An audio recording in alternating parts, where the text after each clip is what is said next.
বুঝলে নাহিদ, নিজের মাথায় এত প্রেশার নিও না। আমি তোমার ম্যাডামের সাথেই কথা বলছিলাম। অবুঝ বউ বিয়ে করেছি তো, তাই বুঝিয়ে একটু লাইনে আনছি, অন্য কিছু না। তাড়াতাড়ি বাসর করে আব্বু ডাক শুনতে হবে তো তাই। আর শোনো, আমার সব সিস্টেম ঠিক আছে। তার চেয়ে কলকাতা হার্বাল বরং তোমার জন্য অর্ডার করো। দরকার পড়লে আমি তোমাকে সেটা স্পন্সর করব, কোনো সমস্যা নেই। বলেই নিজের কাজে মনোযোগ দিল। মাহতাবের কথা শুনে নাহিদের মাথায় যেন পুরো আকাশ ভেঙে পড়েছে। সে যে কথাগুলো মনে মনে ভেবেছে, সেগুলো স্যার কিভাবে জানতে পারলো? তার স্যার যে ভীষণ বুদ্ধিমান লোক সেটা আগে থেকেই জানতো, সেই জন্যই তো আজকে তার এত সুনাম। কিন্তু তাই বলে স্যার মানুষের মনের কথাও বুঝতে পারে? তাহলে কি এতদিন ধরে স্যারের সামনে যেই সব কথা ভেবেছে সব কিছু তাহলে স্যার জানে? নাহিদ মনে মনে প্রতিজ্ঞা করলো আর কোনো দিন স্যারের সামনে কোনো কিছু ভাবতে যাবে না। তার এই উল্টাপাল্টা ভাবার জন্য আজকে স্যার তার সিস্টেমের ওপর সন্দেহ করে কলিকাতা হারবাল খেতে বলছে। ছি ছি ছি, এত লজ্জা সে কোথায় রাখবে? মুনতাহার সারাদিন খুব বিষণ্ণতার মধ্যে দিয়েই কেটেছে। নুসরাতও বাসায় নেই, বান্ধবীর বাসায় গিয়েছে জরুরি নোট আনতে। আগামীকাল সকালে ফিরবে। রাত প্রায় 10টা বেজে গেছে, মাহতাব এখনও বাসায় ফেরেনি। মুনতাহা শুয়ে শুয়ে গল্প পড়ছিল ফোনেই। এমন সময়ে ওর বান্ধবী শান্তা কল করলো। ছোটবেলা থেকে কলেজ পর্যন্ত একসাথে দুজনে লেখাপড়া করেছে। মুনতাহা ওর কল দেখে কিছুটা ভয় পেল মনে মনে। ও এখনো পর্যন্ত কাউকে ওর বিয়ের কথা বলেনি, সবাই ওকে নিয়ে হাসাহাসি করবে এই জন্য। এখন যদি শান্তা এই ব্যাপারে কিছু জিজ্ঞেস করে তাহলে ওকে কী উত্তর দেবে? মুনতাহা কখনো চায় না ওকে নিয়ে বা ওর পরিবার নিয়ে ওর বন্ধুবান্ধব কেউ হাসাহাসি করুক। ওর এসব ভাবনার মধ্যেই কল কেটে গিয়ে পুনরায় আবারও কল আসলো ফোনে। এবার কিছুটা ইতস্ততা নিয়ে ফোনটা রিসিভ করে হ্যালো বলল। ওপাশ থেকে ওর বান্ধবী শান্তা বলে উঠল, মুমতাহা, তোর নাকি বিয়ে হয়ে গেছে, আর তুই আমাকে একবারের জন্যও বললি না। আর তোর বর নাকি আধ বুড়ো, তুই কি করে ওই বিয়েতে রাজি হলি বল? উত্তরে মুনতাহা বলে, দেখ শান্তা, তোকে জানানোর মতো অবস্থায় ছিলাম না আমি। আমাকে জোর করে এই বিয়েতে রাজি করানো হয়েছে। তুই শুধু শুধু ভুল বুঝছিস। ওর কথার ওপর শান্তা বলে, দেখ মুমতাহা, বিয়ে জিনিসটা পুতুল খেলা নয়, এটা সারা জীবনের ব্যাপার। বিয়েটা স্বাভাবিক ব্যাপার, কিন্তু তাই বলে কি নিজের থেকে প্রায় 23 বছরের বড় একজন মানুষকে সাথে জোর করে বিয়ে দিয়ে দিবে তোকে? জোর করে নিজের ইচ্ছের বিরুদ্ধে গিয়ে কি কখনো সংসার করা যায়? হ্যাঁ, উনি একজন স্বনামধন্য উকিল, ও শুনেছি বেশ নাম ডাক আছে তার। কিন্তু এইসব দিয়ে সব কিছু হয় বল? দেখ, তোর বয়স মাত্র 17, যেখানে তোর যৌবন এখনো ভালো করে শুরুই হয়নি, সেখানে ওনার বয়স প্রায় 40। তার সব কিন্তু আস্তে আস্তে এখন কমে যাবে। তুই কিভাবে ওনার সাথে সারা জীবন সংসার করবি? দেখ, আবেগ দিয়ে জীবন চলে না। সবারই কিন্তু শারীরিক মানসিক চাহিদা আছে। তোর ফ্যামিলির মানুষ এত শিক্ষিত হয়েও এইরকম একটা ভুল কিভাবে করতে পারলো, সেটাই আমার মাথায় আসছে না। ওনারা ওই লোকটার মধ্যে কি এমন দেখলো যে নিজের মেয়ের ইচ্ছের বিরুদ্ধে গিয়ে এরকম একটা বয়স্ক লোকের সাথে তোর বিয়ে দিয়ে দিল? আচ্ছা, ওনাদের কথা বাদ দিলাম, তুই কি করে এই ভুলটা করলি? তুই না হয় আমাদের বাসায় পালিয়ে চলে আসতি, তাহলে অন্তত এই দুর্ঘটনা শিকার হতে হতো না আজকে তোকে। মুনতাহা শুধু চুপচাপ শান্তার কথা শুনেছে, কোনো উত্তর দিচ্ছে না। শান্তা আবারও ওকে বলে, দেখ মুমতাহা, এখনো সময় আছে, নিজের ভালোটা নিজে বোঝ। তুই তোর পরিবারকে বুঝিয়ে বলে ডিভোর্স দিয়ে ওই সম্পর্ক থেকে বেরিয়ে আয়, আবার আগের মতো সব কিছু শুরু কর। নিজের ভাগ্যকে এভাবে অন্ধকারে ঠেলে দিস না। বলেই এক প্রকার রেগেই ফোনটা কেটে দিল। মুনতাহার চোখ দিয়ে অঝরে অশ্রু গড়িয়ে পড়ছে। এতক্ষণ ওর বান্ধবীর বলা কথাগুলো শুনেই মনে হচ্ছে কেউ ওর হৃদয়টাকে ছুরি দিয়ে দুই ভাগ করে ফেলেছে। চারিদিকে মনে হচ্ছে শুধু অন্ধকার। নিজেকে ভীষণ অসহায় মনে হচ্ছে ওর। সব কিছু থাকা সত্ত্বেও ও নিজেকে কেমন এতিম মনে হচ্ছে। ওর ইচ্ছে করছে সব কিছু ছেড়ে পৃথিবী থেকে চলে যেতে। এসব কিছু ভেবেও ফুপিয়ে কেঁদে উঠল। মাহতাব এতক্ষণ দরজার কাছে দাঁড়িয়ে দুই বান্ধবীর কথোপকথন সব শুনেছে। আসলে বেশ কিছুক্ষণ আগে সে বাড়িতে এসেছে। এতক্ষণ সে ড্রয়িং রুমে বসে মায়ের সাথে টুকিটাকি বিষয়ে কথা বলছিল। এরপর ওপরে এসে রুমের দরজার কাছে আসতেই এইসব কথা শুনতে পায়, তাই আর ভেতরে ঢোকেনি। মুনতাহার কান্না শুনে মনে হচ্ছে কেউ ওর কলিজায় ছুরি চালাচ্ছে। মনটা কেমন অস্থির হয়ে গেছে। তার ছোট্ট মায়াবিনী তার জন্যই কষ্ট পাচ্ছে শুধুমাত্র তার বয়স বেশি বলে। নিজেকে আজকে কেমন অপরাধী মনে হচ্ছে তার। সে কি তাহলে ভুল করে ফেললো এই বয়সে বিয়ে করে? তার ছোট বউ কি সত্যি তাকে ডিভোর্স দিয়ে চলে যাবে? মাহতাব আর ভাবতে পারল না। সে দরজার বাইরে থেকে হালকা কাশি দিয়ে রুমে প্রবেশ করলো। মুনতাহা মাহতাবের প্রবেশ করার আওয়াজ শুনেই কান্না থামিয়ে চোখ বন্ধ করে ঘুমের ভান করে রইল। মাহতাব কোনো কথা বলল না। মুনতাহার সাথে প্রয়োজনীয় জিনিসপত্র রেখেই ওয়াশরুমে ঢুকলো ফ্রেশ হতে। কিছুক্ষণ পর বের হয়ে নিচে আসলো ডিনার করতে, কিন্তু আজকে আর তার খাওয়ার কোনো ইচ্ছা নেই। খাওয়ার মাঝপথে থামিয়ে ছাদে চলে আসলো। মাহতাবের আজ কোনো কিছুই ভালো লাগছে না। তার অবুঝ মায়াবিনীর কান্নার আওয়াজ যে তাকে বড্ড পোড়াচ্ছে। সে তো সৃষ্টিকর্তার সিদ্ধান্তের ওপর ভরসা রেখেছিল, কিন্তু এতে যে তার বউটা ভীষণ কষ্ট পাচ্ছে। তার মায়াবিনী আবারও ছেড়ে যাবে না তো? মাহতাব ছাদের কার্নিশে দাঁড়িয়ে আকাশের চাঁদের দিকে তাকিয়ে বলে, নিজের সবটা দিয়ে হলেও আপনাকে রেখে দেওয়ার তীব্র ইচ্ছা আমার মায়াবতী। কারণ আপনি না জানেন, আমি তো জানি কতটা মায়া করে ভালোবাসি আপনাকে আমি। বলেই এক মনে আকাশের দিকে তাকিয়ে রইল। কিছুক্ষণ পর রুমে এসে শুয়ে পড়ল। এদিক ওদিক করছে, তারপরও দু চোখে আজকে ঘুম ধরা দিচ্ছে না তার। মাহতাব আস্তে করে মুনতাহার দিকে ফিরল। মুনতাহা অনেক আগেই ঘুমিয়ে পড়েছে। মাহতাব ধীরে ধীরে মুনতাহাকে কাছে এনে নিজের এক হাতের ওপর শুইয়ে কপালে আস্তে একটা চুমু দিল। তারপর আস্তে আস্তে করে বলল, আমাকে ক্ষমা করে দিও বউ, তোমার অনুমতি ছাড়াই তোমাকে স্পর্শ করেছি। যদি কখনো ছেড়ে যাও, তখন যেন তোমার এই স্মৃতিগুলো নিয়ে মৃত্যুর আগ পর্যন্ত বেঁচে থাকতে পারি।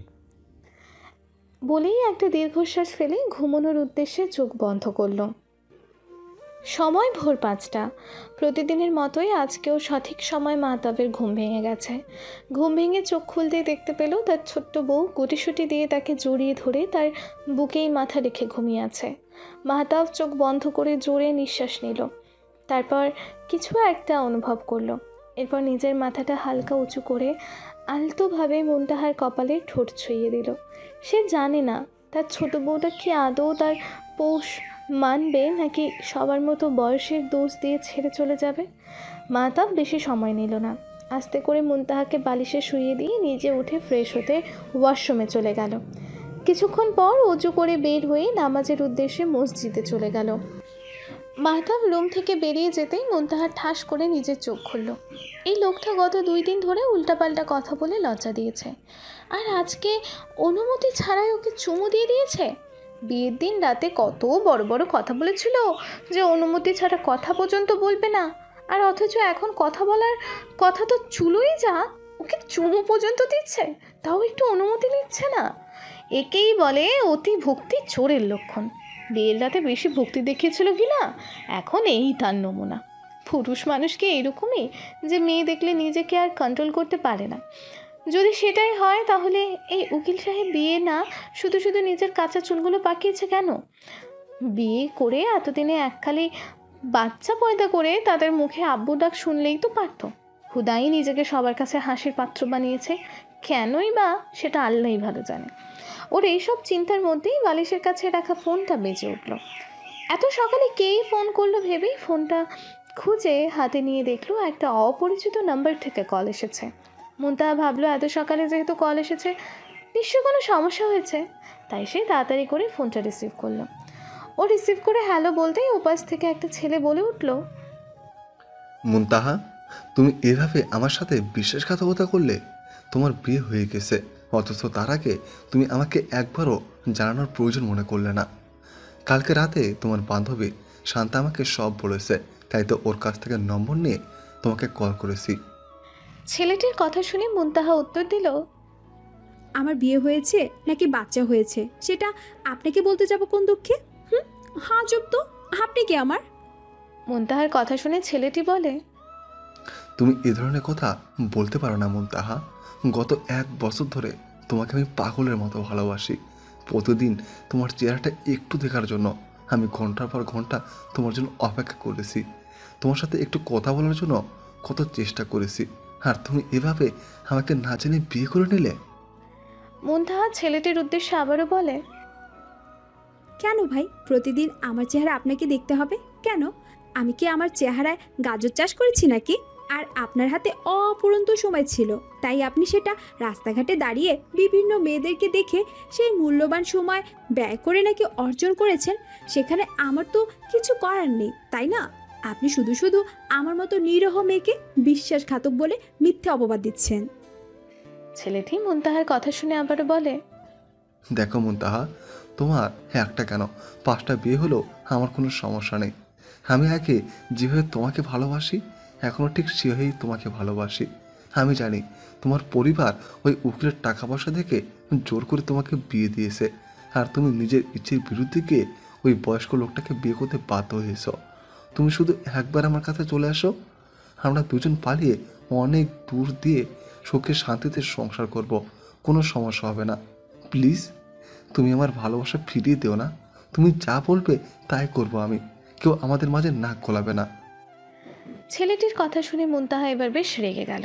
ও দাঁত কিরমির করে ছেলেটিকে উত্তর দিল, আগে আর নিজের নাক সামলা, তারপর অন্যের নাকের কথা চিন্তা করিস। নিজের নাক নিজের কাছে লাগা, ভালোভাবে নিঃশ্বাস নে। যদি তা না পারোস তাহলে হাত দিয়ে নাকটা চেপে ধরে দম আটকে মরে যা। তাও আমার ব্যক্তিগত ব্যাপারে তোর ওই বিষাক্ত নাক গলাবি না। আমার স্বামী জোয়ান না বুড়ো, আমি তার সাথে সংসার করব না করব না সেটা কি আমি তোর কাছে জিজ্ঞাসা করব? ফালতু কোথাকার, তুই এসব বলার কে? আর তোর মতো গুন্ডার ভালোবাসে কি আমি কোনোদিন গ্রহণ করেছি যে আজকে তোকে ফিরিয়ে দেব? আজকের পর যদি তোকে আমার ফোনে আর কোনোদিন কল দিতে শুনি তাহলে তোর একদিন আর আমার যে কয়দিন লাগে তখন তোর ব্যবস্থা আমি নিজে করব। বলেই ঠাস করে ফোনটা কেটে নাম্বারটা ব্লক করে দিল। সকাল সকাল মেজাজটাই খারাপ করে দিল, তাই রেগে বিছানা থেকে উঠে ধপাধপ পা ফেলে ওয়াশরুমে চলে গেল।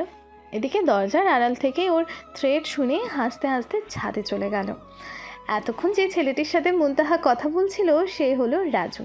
মুনতাহা আর রাজুর পরিবার একই এলাকায় থাকে। রাজুর পরিবারও বেশ সচ্ছল। ওর বাবা ব্যাংকে চাকরি করে। পরিবারের একমাত্র ছেলে হওয়াতে আদরে আদরে বিগড়ে গিয়ে গুন্ডা তৈরি হয়েছে সে। যার তার সাথে মারামারি করে, বড়দেরকে সেভাবে সম্মান করে না, খারাপ ছেলেদের সাথে মেশে। গত 1 বছর ধরে মুনতাহার পেছনে আঠার মতো পড়ে আছে এই রাজু। কিন্তু রাজুর বদ অভ্যাসের জন্য মুনতাহা সব সময় ওকে এড়িয়ে চলত। কিন্তু গত 1 সপ্তাহ ধরে ওকে দেখছিল না এলাকায়, কোথায় জানি উধাও হয়ে গিয়েছিল। এখন ফিরে এসে আবারও ওর পিছনে পড়েছে। কিছুক্ষণ পর মুনতাহা ফ্রেশ হয়ে বের হয়ে ছাদের উদ্দেশ্যে রওনা দিল। এমনি মেজাজটা খারাপ, এখন ছাদে গিয়ে সকালবেলা খোলা আকাশের নিচে একটু নিঃশ্বাস নিতে পারলে মাথাটা কিছুটা ঠান্ডা হবে ভেবেই ছাদের দিকে পা বাড়ালো। ছাদের কাছে আসতেই দেখলো ছাদের দরজা আগে থেকেই খোলা। যদিও মুনতাহা আগে কখনো এই বাড়ির ছাদে আসেনি, তারপরেও আস্তে ধীরে হেঁটে ছাদে প্রবেশ করলো। ছাদে প্রবেশ করতেই মুনতাহা বেশ অবাক হলো। এখানে তার বাড়ির ছাদের চেয়েও আরও বেশি গাছপালা। সে দৌড়ে আগে ফুল গাছগুলোর কাছে গিয়ে দাঁড়ালো। গোলাপ, বেলি, গাঁদা সহ আরও কয়েক ধরনের ফুল গাছ আছে এখানে। তাছাড়া নানান রকমের ঔষধি গাছও লাগিয়েছে এখানে। মুনতাহা বেশ মন দিয়ে গাছগুলো দেখছিল। তখনই ওর হঠাৎ চোখে পড়ে মাহতাবের ওপর। মাহতাব দাঁড়িয়ে এতক্ষণ মুনতাহার কাণ্ড দেখছিল। মাহতাব এইভাবে তাকিয়ে থাকতে মুনতাহার বেশ অস্বস্তি হচ্ছে, তাই সে মাহতাবকে জিজ্ঞেস করলো, উকিল সাহেব, আপনাদের ছাদে এত সুন্দর ছাদ বাগান আছে, কই? আপনি ওই দিন তো আমাকে বলেননি। আর এই ছাদ বাগান কার? উত্তরে মাহতাব বলে, আমি নিজে একটু একটু করে কাজের ফাঁকে ফাঁকে এই বাগানটা করছি। তোমার মতো আমারও বাগান করার খুব পছন্দ। উত্তরে মুনতাহা শুধু আচ্ছা বলল। মাহতাব মুনতাহাকে আবারও ডেকে বলল, মুনতাহা, আজকে বিকালে তৈরি হয়ে থেকো। আমি কোর্ট থেকে ফিরে তোমাকে নিয়ে শপিং মলে যাব। নুসরাত যে কলেজে পড়ে সেখানে ভর্তি করার ব্যবস্থা করছি তোমাকে, তাই প্রয়োজনীয় সকল জিনিস আজকে নিয়ে নেবে। আগামীকাল তোমায় নিয়ে কলেজে যাব। আমাদের সম্পর্কের ভবিষ্যৎ থাকো কিংবা না থাকুক, আমি চাই তুমি পড়াশোনা ঠিকমতো করে নিজের স্বপ্ন নিজে পূরণ করে নিজের পায়ে নিজে দাঁড়াও, যাতে কখনো কারোর উপর নির্ভর করতে না হয়। বলে আর এক মুহূর্ত দাঁড়ালো না, সোজা নিচে চলে আসলো। মাহতাবের শেষের বলা কথাগুলো কেমন জানি মনে হলো ওর কাছে। তাহলে কি উকিল সাহেব রাতে শান্তার বলা কথাগুলো শুনে ফেলেছে? মাধব নিচে নেমে নাস্তা সেরে রুমে চলে আসলো। আজকে কোর্টে একটু তাড়াতাড়ি যেতে হবে, একটা কেসের শুনানি আছে আজকে। সে রেডি হওয়ার জন্য একটু তাড়াহুড়ো করে কাপড় চোপড় নিয়ে ওয়াশরুমে প্রবেশ করলো। মুনতাহা নাস্তা সেরে আস্তে আস্তে রুমের দিকে আসলো। আজকে তার মন অনেক ভালো, কারণ ও আগের মতো আবারও পড়াশোনা করতে পারবে, ও নিজের স্বপ্ন পূরণ করতে পারবে। সেজন্য হলেও উকিল সাহেবকে একটা ধন্যবাদ দেওয়া উচিত। তাই বেশ ফুরফুরে মেজাজে রুমের ভেতরে প্রবেশ করলো। কিন্তু রুমে ঢুকে যখন মাহতাবকে কোথাও দেখলো না, তখন বুঝতে পেরেছে যে উকিল সাহেব ওয়াশরুমে গেছে।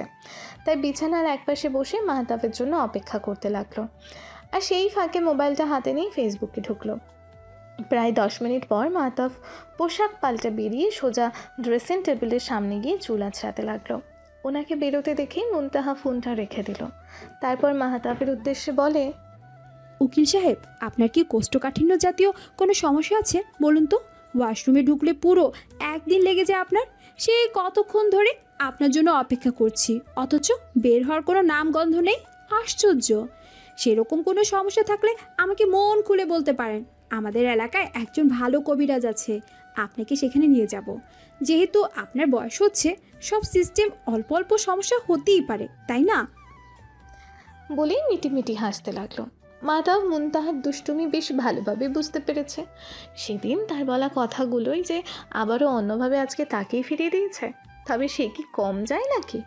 উকিল মানুষ, কোনো জায়গায় কোনো কথা বলে আটকে দিতে হয় সেটা সে বেশ ভালোভাবেই জানে। সেও ফেসটাকে বেশ সিরিয়াস বানিয়ে চিন্তিত একটা ভাব নিয়ে মুনতাহাকে বলে, সে কি বউ, তোমার যে কোষ্ঠকাঠিন্যের মতো একটা সিরিয়াস রোগ আছে, আগে বলোনি কেন? আর আগে তুমি ভালো ডাক্তার না দেখিয়ে এসব কবিরাজি দেখিয়ে বেরিয়েছ। আমার সব কাজকর্ম গোল্লায় যাক, তুমি তৈরি হয়ে আসো, এখনই তোমাকে ডাক্তারের কাছে নিয়ে যাব। আমার বউ এত বড় একটা রোগে ভুগছে, অথচ আমি জানি না। যাও বউ, এখনই রেডি হয়ে আসো। বলেই বিছানার উপর বসলো। মুনতাহা মাহতাবের কথা শুনে অবাক হয়ে তাকিয়ে রইল। ও মনে মনে ভাবছে, আমি কখন বললাম যে আমার এই বাজে রোগ আছে? উনি ওয়াশরুম থেকে বের হতে দেরি করেছে বলেই তো কথাটা বললাম, যেন একটু লজ্জা পায়। কিন্তু ওনার লজ্জা পাওয়া তো দূরের কথা, আরও উল্টো ওকে ফাঁসিয়ে দিল। এতদিন শুনতাম উকিলের সাথে নাকি বুদ্ধি আর কথায় পারা যায় না, আজকে তার বাস্তব প্রমাণ পেলাম। কিন্তু মুনতাহা হেরে যাবার পাত্রী নয়। তাকে তো অন্তত নিজের মান সম্মানটা বাঁচাতে হবে। তাই সে আবারও মাহতাবকে বলে, উকিল সাহেব, আপনার ভুল হচ্ছে। আমার এ ধরনের কোনো সমস্যা নেই, আপনি একেবারে নিশ্চিন্তে থাকতে পারেন। আমি তো আপনার মতো বুড়ো হয়ে যাইনি যে আমার সিস্টেমে গন্ডগোল করবে। আপনার তো দিন দিন বয়স বেড়ে যাচ্ছে, তার উপর এতক্ষণ ধরে ওয়াশরুমে বসেছিলেন, তাই ভাবলাম হতেই পারে এরকম সমস্যা, অন্য কিছু না। মুনতাহার কথা শুনে মাহতাব উত্তর দিয়ে বলেই চশমাটা পরে নিল। মুনতাহা মনে মনে বলে, আমার বউ যে আজকাল আমার জন্য অপেক্ষা করছে, আমাকে নিয়ে এত চিন্তা করছে, আমি তাতেই খুশি। তুমি যে আমার সিস্টেমের কথা একটু হলে ভেবেছ, এটাই অনেক। আমি তো ভেবেছিলাম আমার বয়স একটু বেশি বলে আমার পোড়া কপালে হয়তো বউয়ের কেয়ার আর জুটবে না, কারণ যেভাবে তার বান্ধবী আর বয়ফ্রেন্ড মিলে আমাকে নিয়ে কান ভাঙাচ্ছে, না জানি কোন দিন বউ আমার উড়াল দিয়ে পালিয়ে যায়। তবে তুমি একদম ঠিক কথা বলেছ মুনতাহা, এই বয়সে এসে বিয়ে করেছি, তাও আবার বউ সেরকমের পাত্তা দিচ্ছে না। তাই সিস্টেম টুকটাক সমস্যা হতেই পারে, তবে সেটা কোনো ডাক্তার বা কবিরাজ ঠিক করতে পারবে না, একমাত্র আমার বউই ঠিক করতে পারবে, বুঝেছ? এই লোকটা সব সময় এরকম ঠোটকাটা কথা বলে কেন? মুখে তো কিছুই আটকে না ওনার। আমি তো ভেবেছিলাম এই কথাটা বলে ওনাকে কিছুটা লজ্জা দেওয়া যাবে, আরও উল্টো উনি আমাকে অস্বস্তিতে ফেলে দিল। এই উকিলগুলো আসলে বেশি বুদ্ধি নিয়ে ঘুরে সব সময়, এদের সাথে কোনোভাবে কথায় পারা যায় না। মুনতাহা কোনো রকম কথা ঘুরিয়ে বলে, উকিল সাহেব, আপনাকে ধন্যবাদ আমাকে পড়াশোনা করার অনুমতি দেওয়ার জন্য। আসলে আমার জীবনে একটা বড় স্বপ্ন ছিল যে আমি লেখাপড়া করে নিজের পায়ে নিজে দাঁড়াবো। কিন্তু গত কিছুদিন ধরে পরিস্থিতি যেরকম ছিল, আমি ভেবেছিলাম হয়তো আমার স্বপ্নগুলো আর পূরণ হবে না। তবে আজকে আপনি যখন আমার পড়াশোনার কথা বললেন, আপনি জানেন না যে আমি কতটা খুশি হয়েছি। সেজন্য আমি আপনাকে মন থেকে কৃতজ্ঞতা জানাচ্ছি। মাহতাব ওর জরুরি ডকুমেন্টস গোছাতে গোছাতেই বলে, আমাকে ধন্যবাদ দেওয়ার কোনো প্রয়োজন নেই মুনতাহা, শিক্ষা মানুষের মৌলিক অধিকার। এখানে আমি অনুমতি কিংবা বাধা দেওয়ার কেউ না, বরং আমি যদি তোমাকে পড়াশোনা করার জন্য বাধা দেই তাহলে আমি আইনের কাছে অপরাধী হব। সবারই অধিকার আছে নিজের স্বপ্ন পূরণ করার, সেখানে কারো বাধা দেওয়ার কোনো ক্ষমতা নেই। যতদিন আমার সাথে তোমার সম্পর্ক আছে ততদিন আমি আমার সবটা দিয়ে তোমার স্বপ্ন পূরণে তোমাকে সাহায্য করব। তবে তোমার কাছে আমার একটা অনুরোধ থাকবে, তুমি কলেজে গিয়ে অবশ্যই শালীনভাবে চলাফেরা করবে আর আমার সম্পদকে হেফাজতে রাখবে, এতটুকুই। কারণ তুমি আমার বিয়ে করে একমাত্র বৈধ সম্পদ। আর যতদিন আমার সাথে তোমার বিয়ে নামক পবিত্র সম্পর্ক আছে ততদিন আমি চাইব না আমার সম্পদের উপর অন্য কারো বিন্দুমাত্র নজর না পড়ুক। আশা করি তুমি আমার বিশ্বাসের দাম রাখবে। আর বিকালে তুমি তৈরি থেকো, আমি ফিরেই তোমাকে নিয়ে বের হব। বলেই তাড়াহুড়ো করে বেরিয়ে গেল। মুনতাহার কেন জানি মাহতাবের আজকের বলা কথাগুলো ভালো লাগছে। উনি প্রফেশনাল ক্ষেত্রে যেমনই হোক, ব্যক্তিগত ক্ষেত্রে মানুষটা অন্যের অধিকার নিয়ে বেশ সচেতন। ওনার ভিতরটা অন্যরকম। হয়তো উনি জীবনে বড়জোর কোনো আঘাত পেয়েছেন, যা সবারই অজানা, আর এর জন্যই হয়তো উনি এতদিন বিয়ে করতে চায়নি। আচ্ছা, কখনো যদি ওনাকে ছেড়ে চলে যায় তাহলে কি উনি আমার জন্য কষ্ট পাবেন? সময় সন্ধ্যা 6টা। মুনতাহা তৈরি হয়ে নুসরতের সাথে বসে গল্প করছে। নুসরত ওর কলেজের ব্যাপারে অনেক কিছু বলেছে। যেহেতু মুনতাহা এই কলেজে নতুন, সেই জন্য ওদের কথা বলার মধ্যেই মাহতাব রুমে প্রবেশ করলো। ঘামে সাদা শর্ট ভিজে লিপটে আছে শরীরের সাথে। মুনতাহার দিকে তাকিয়ে দেখলো আগে থেকেই বোরকা পরে রেডি হয়ে আছে। সে মনে মনে ভাবলো, যাক, তার বউটা অন্তত বোরকা পরার অনুরোধটা রেখেছে। মাদাম নুসরতকেও রেডি হতে বলে তাড়াতাড়ি করে ওয়াশরুমে ঢুকলো। বাইরে প্রচণ্ড গরম হওয়ার কারণে নুসরতের যেতে ইচ্ছা করছিল না, কিন্তু পরে মুনতাহার জোড়াজড়িতে রেডি হয়ে গেল। আধা ঘন্টা পর তিনজনে শপিং মলের উদ্দেশ্যে রওনা দিল। এর মাঝে মাহতাব আর মুনতাহার মধ্যে কোনো কথাই হয়নি। আর প্রায় 20 মিনিট পর ওরা শপিং মলে পৌঁছে গেল। মুনতাহা আর নুসরত আগে গাড়ি থেকে নেমে একপাশে দাঁড়ালো। মাহতাব গাড়িটা একটা সেফ জায়গাতে রেখে তারপর গাড়ি থেকে নেমে ওদেরকে নিয়ে শপিং মলের ভেতরে ঢুকলো। মাহতাব আর নুসরত এই জায়গাটায় পরিচিত হলেও মুনতাহা এখানে নতুন। মধ্যবিত্ত পরিবারের মেয়ে হওয়াতে এত বড় শপিং মলে তেমন আসা যাওয়া হয়নি তার। নুসরত মুনতাহার হাত ধরে হাঁটছে আর এটা সেটা বলছে। মাহতাব ওদেরকে নিয়ে একটা পরিচিত দোকানে ঢুকলো। এখানে প্রায় আসে ওরা। তারপর মুনতাহা আর নুসরাতকে প্রয়োজনীয় সব জিনিস নিতে বলল। মুনতাহার কেমন জানি অস্বস্তি হচ্ছে। প্রথমত আগে কখনো এরকম জায়গায় তেমন আসেনি, আর দ্বিতীয়ত আগে সবসময় নিজের পরিবারের সাথে কেনাকাটা করেছে, কিন্তু আজকে অন্য কারোর সাথে এসেছে, সেই জন্য। মাহতাব হয়তো মুনতাহার অবস্থাটা বুঝতে পেরেছে, তাই নুসরাতকে চোখ দিয়ে ইশারা করে ওকে সাহায্য করতে বলে একটু দূরে গিয়ে দাঁড়ালো। নুসরত বেশ ভালোভাবে জানে কলেজের জন্য কি কি দরকার, সেই অনুযায়ী সব কিছু পছন্দ করে দিল। দোকানদার একবার নুসরতের দিকে তাকাচ্ছে আর একবার মুনতাহার দিকে তাকাচ্ছে। মাহতাব আর নুসরত যে ভাই বোন সেটা ভালো করেই জানে, কিন্তু এই মেয়েটাকে সেটাই বুঝতে পারলো না। দেখে তো মনে হচ্ছে এদের দুজনের থেকে বয়সে ছোট, আর বোরকার বাইরে যেটুকু দেখা যাচ্ছে তাতে মনে হচ্ছে বেশ সুন্দরীও। যখন ওদের কেনাকাটা একেবারে শেষ পর্যায়ে তখন মাহতাব এসে দোকানদারকে বিল দেওয়ার সময় দোকানদার নিজের কৌতূহল দমাতে না পেরে আরেকবার মুনতাহার দিকে তাকিয়ে মাহতাবকে প্রশ্ন করেই বসলো। স্যার, ওই নতুন ম্যাম কি আপনার ভাগ্নি হয়? এর আগে তো আপনাদের সাথে ওনাকে কখনো দেখিনি। হ্যাঁ, তাই আর কি। উনি কি আপনাদের বাসায় বেড়াতে এসেছে নিজের পরিবারের সাথে? মুনতাহা কথাটা শুনে দোকানদারের দিকে একবার তাকিয়ে মাথাটা নিচু করে নিল। দোকানদারের কথা শুনে মাহতাব আর নুসরাত একে অপরের দিকে তাকিয়ে দুজনেই একসাথে মুনতাহার দিকে তাকিয়ে দেখে ও মাথা নিচু করে আছে, হয়তো চোখের পানি আড়াল করার চেষ্টা করছে। মাহতাবের মেজাজ চরম লেভেলের খারাপ হয়ে গেল।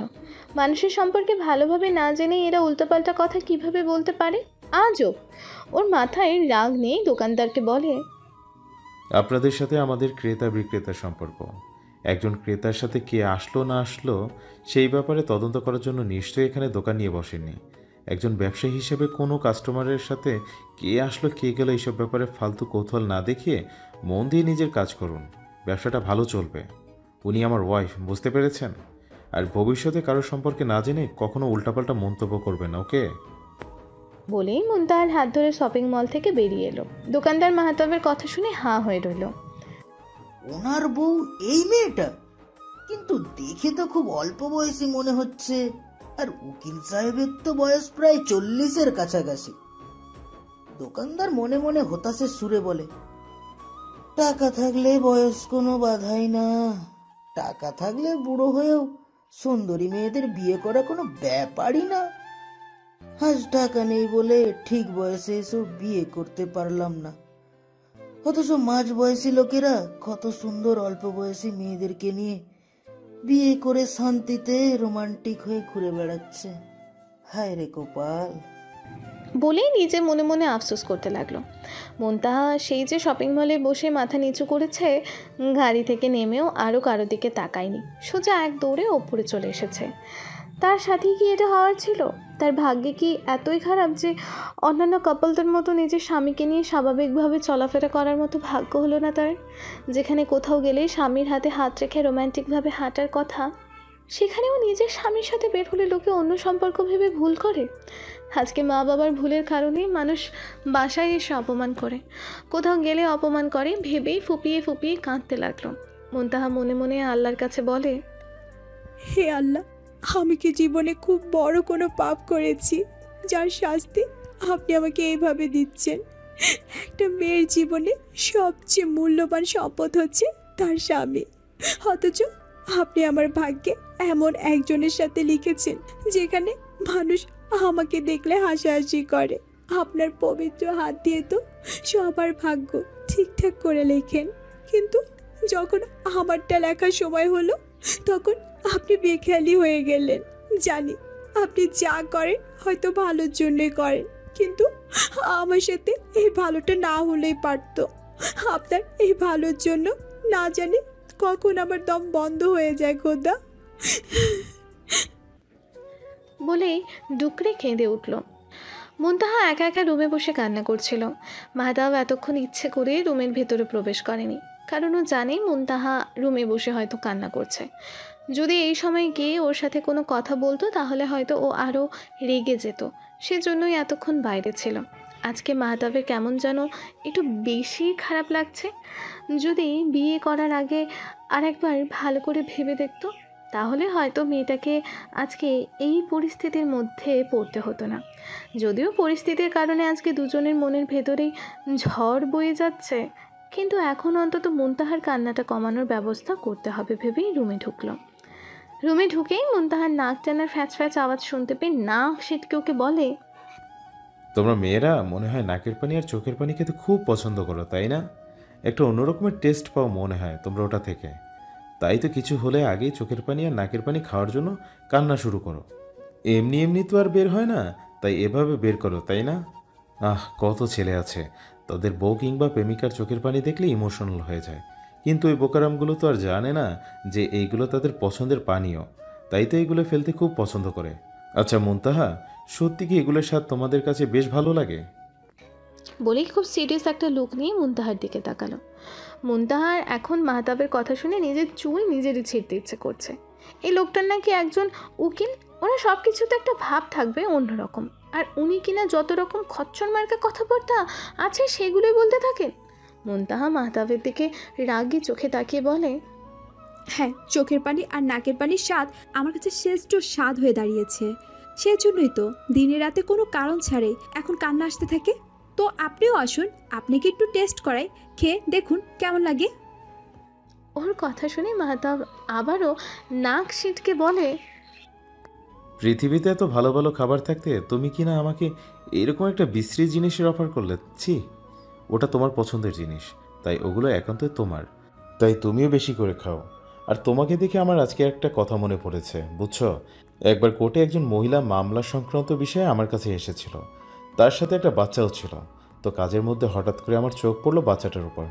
তখন দেখলাম বাচ্চাটা নাকের মধ্যে থেকে কিছু একটা বের করে এনে মুখে দিল। এখন তোমাকে দেখো আমার মনে হচ্ছে ওই বাচ্চাটার মতো তুমি হয়তো ছোটবেলায় ওই বিশেষ জিনিসটা খেতে, তাই না? মাহতাবের কথা শুনে এবার মুনতাহা জোরেই কান্না করে দিল।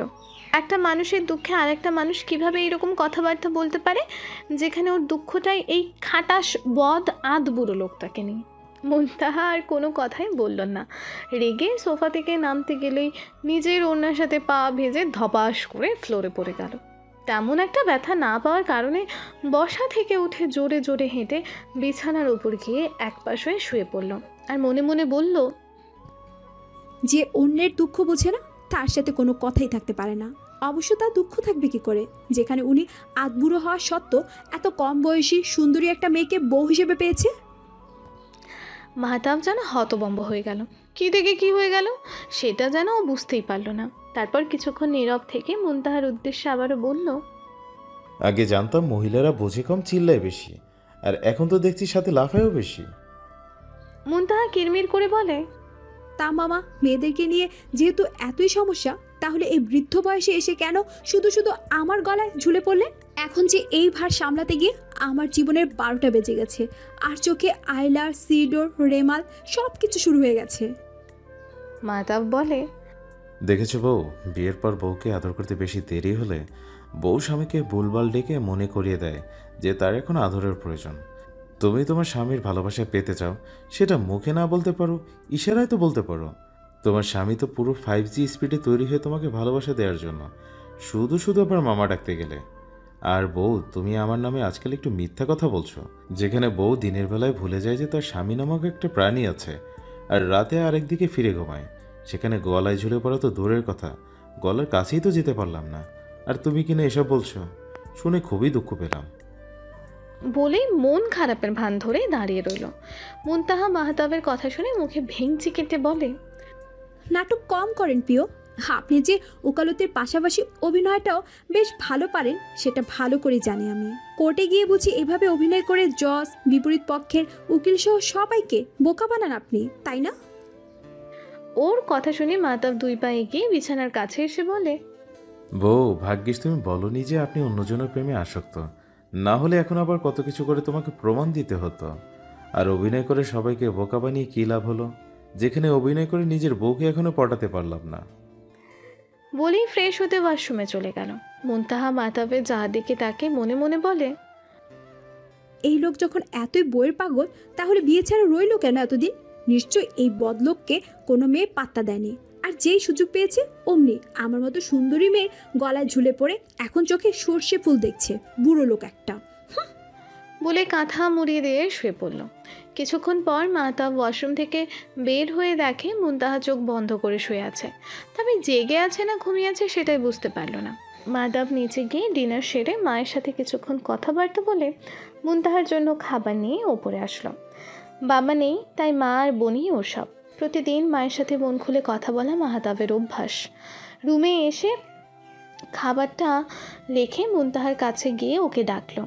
যদিও মুনতাহা জেগে আছে, তারপরে ইচ্ছে করে ঘাপটি মেরে চোখটা বন্ধ করে শুয়ে আছে। মুনতাহা জেগে আছে নাকি ঘুমিয়ে পড়েছে সেটা যাচাই করার জন্য জোরে জোরে বলে, আমার বউ মনে হয় আমার হাতে খেতে চাইছে আজকে, সেজন্যই চুপ করে আছে। ঠিক আছে বউ, কোনো সমস্যা নেই, তোমাকে কোলের ওপর বসিয়ে আমি যত্ন করে খাইয়ে দেব। আসো, আমার কোলে এসে বসো বউ। বলেই বিছানার দিকে এগিয়ে গেল। মাহতাবের কথা শুনে মুনতাহা এক লাফ দিয়ে উঠে বসে পড়ল। তারপর মাহতাবের উদ্দেশ্যে চিৎকার দিয়ে বলে, আপনি কি শুরু করেছেন আমার সাথে বলুন তো? একটু কি শান্তিতে ঘুমাতেও দেবেন না আমাকে? আমি কি একবারও বলেছি যে আমার ক্ষুধা লেগেছে? ঘুম এসেছে আমার, খাবো না এখন, শান্তিতে ঘুমাতে দিন আমাকে। বলে আবারও শুয়ে পড়ল। ও চিৎকার শুনে মাহতাব বলে, বউ, যেভাবে চিৎকার দিয়ে উঠলে আমি তো এক মুহূর্তের জন্য ভেবেছিলাম কোনো রাজনৈতিক ব্যক্তি মঞ্চে উঠে ভাষণ দিচ্ছে। বলে লাইট বন্ধ করে এসে শুয়ে পড়ল। পরদিন সকালে মুনতাহা ঘুম থেকে উঠে নাস্তা করে ওর শাশুড়ি আম্মুকে বলে তাড়াতাড়ি করে তৈরি হয়ে নিল। নুসরাত আর মুনতাহা দুজনেই নিচে বসে অপেক্ষা করছে মাহতাবের জন্য। যেহেতু দুইজনের একই কলেজ, তাই একসাথেই যাওয়া আসা করতে পারবে। মাহতাব একটু বাইরে গেছে জরুরি কাজে, এখনও আসেনি। প্রায় 5 মিনিট পরে মাহতাব তাড়াহুড়ো করে বাসায় ফিরে দেখলো দুজনেই ওর জন্য ড্রয়িং রুমে বসে অপেক্ষা করছে। মাহতাব মুনতাহার দিকে তাকিয়ে দেখলো সাদা কলেজ ড্রেস পরে মাথায় হিজাব বেঁধেছে, সাথে চোখে হালকা কাজল আর ঠোঁটে হালকা একটু লিপস্টিকও দিয়েছে। এই হালকা সাজে ওকে খুব সুন্দর লাগছে। মাহতাব মনে মনে বলে, জানো মায়াবতী, এত সাধারণ সাজেও তোমাকে অসম্ভব সুন্দর লাগছে। কেন জানি বড্ড ভয় হচ্ছে আজকে তোমাকে হারিয়ে ফেলার। মনে হচ্ছে তুমিও একা ফেলে চলে যাবে আমায়। জানি তোমার প্রতি আমার সেই অধিকার নেই, তবু ইচ্ছে করছে বুকের খাঁচায় আটকে রাখি তোমায়। ছেড়ে দিলাম তোমাকে আজ মুক্ত আকাশে। কখনো যদি ছেড়ে গিয়ে আবার ফিরতে ইচ্ছে করে, ফিরে এসো আমার নীড়ে, সযত্নে আবার আগলে নিব তোমাকে। বলেই ওপরে গিয়ে কোনো রকমে তৈরি হয়ে ওদেরকে নিয়ে কলেজের উদ্দেশ্যে রওনা দিল। প্রায় 10 মিনিট পরে কলেজের গেটের সামনে এসে ওদের গাড়ি থামালো। নুসরাত আর মুনতাহা একসাথে গাড়ি থেকে নেমে একপাশে দাঁড়ালো। মাহতাব গাড়ি থেকে বের হয়ে ওদের কাছে এসে দাঁড়িয়ে নুসরাতকে বলে, নুসরাত, তুমি মুনতাহাকে সব কিছু ভালোভাবে দেখিয়ে দেবে আর ওর খেয়াল রাখবে। কলেজ শেষ হলে দুজন একসাথে বাসায় ফিরবে। আর কলেজের কেউ যদি মুনতাহার ব্যাপারে কিছু জিজ্ঞেস করে তাহলে বলবে যে তোমার কাজিন ওকে। নুসরাত উত্তরে বলে, ঠিক আছে ভাইয়া, তুমি কোনো চিন্তা করো না, আমি ভাবির খেয়াল রাখবো, কোনো অসুবিধা হবে না। এরপর মাহতাব মুনতাহার দিকে তাকিয়ে বলে, সাবধানে থাকবে ক্লাসে। কখনো কোনো প্রকার অসুবিধা হলে বা কেউ বিরক্ত করলে আমাকে জানাবে। উত্তরে মুনতাহা শুধু মাথা নুয়ে বলল। এরপর দুজনে মিলে কলেজের ভেতরে প্রবেশ করলো আর মাহতাব গাড়ি নিয়ে রওনা দিল কোর্টের উদ্দেশ্যে। নুসরাত আর মুনতাহা কলেজে ঢুকতেই নুসরাতের বন্ধু বান্ধবরা সবাই ছুটে এলো ওর কাছে, কিন্তু নুসরাতের পাশে সুন্দরী মেয়েটাকে দেখে কেউই চিনতে পারল না। ওদের মধ্যে একজন মুনতাহার কথা জিজ্ঞেস করলে বলে কাজিন। তারপর ওরা সবাই মিলে মুনতাহাকে নিয়ে ওর ক্লাসের দিকে গেল। যেহেতু মুনতাহা ক্লাসে নতুন, তাই ক্লাসে ঢুকতেই সবার নজর পড়ে ওর ওপরে। সবাই মুনতাহার দিকে তাকাচ্ছে আর একে অপরকে বলছে, দেখ নতুন মেয়েটাকে দেখতে কি সুন্দর। সবাই এভাবে তাকিয়ে আছে দেখে মুনতাহার বেশ অস্বস্তি হচ্ছে। ওকে ঠিকঠাকভাবে বসে সবার সাথে আলাপ করিয়ে দিয়ে নুসরাত আর ওর বন্ধু বান্ধবরা নিজেদের ক্লাসে চলে গেল। যেহেতু ক্লাস শুরু হওয়ার সময় হয়ে গেছে, ক্লাসের সব মেয়েরা মুনতাহার সাথে টুকটাক পরিচিত হচ্ছে। মুনতাহা অস্বস্তি কাটিয়ে সবার সাথে পরিচিত হচ্ছে। কিছুক্ষণ পর মধ্যবয়স্ক একজন ইংরেজি শিক্ষক প্রবেশ করলো ক্লাসে। তিনি তার সময় অনুযায়ী ক্লাস করে বেল পড়ার সাথে সাথে ক্লাস থেকে চলে গেল। এরপর দ্বিতীয় ক্লাসে প্রবেশ করলো গণিত শিক্ষক। দেখতে মোটামুটি ভালোই আর বয়সও কম।